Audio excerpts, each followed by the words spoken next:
Hello viewers, আসসালামু আলাইকুম। আজকে আমি আছি ইউনিভার্সিটি অফ নেপলস ফেডেরিকোতে।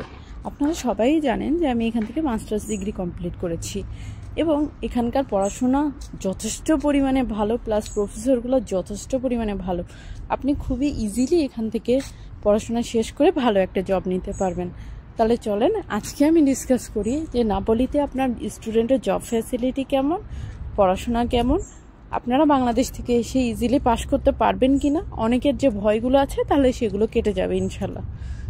এখানে আপনার স্টুডেন্টের পার্ট টাইম জব অ্যাভেলেবল আছে, কিন্তু সেগুলো পাওয়ার জন্য আপনাকে মিনিমাম বেসিক ইটালিয়ান ল্যাঙ্গুয়েজ জানতে হয়।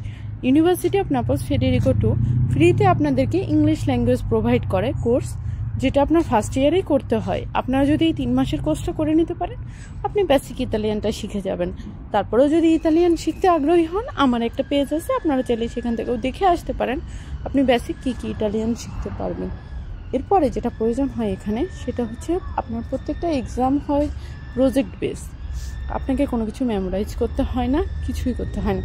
আপনি যদি লেকচারগুলো প্রপারলি জানতে পারেন, প্রপারলি বুঝতে পারেন, সেটা ইমপ্লিমেন্ট করতে পারেন, আপনি আরামে এক্সামে পাস করে নিতে পারবেন। এক্সামের ক্ষেত্রে 3 মাসে 3টা ডেট অ্যাভেলেবল থাকে। আপনি যদি ফার্স্ট ডেটে পাস করতে না পারেন, আপনি সেকেন্ড ও থার্ড ডেটে পাস করতে পারবেন। এই রিলেটেড বিষয়ে বা পড়াশোনা রিলেটেড বিষয়ে কোনো কিছু যদি জানার থাকে আমাকে নক করতে পারেন, আমি আপনাদের চেষ্টা করব হেল্প করার জন্য। Thank you.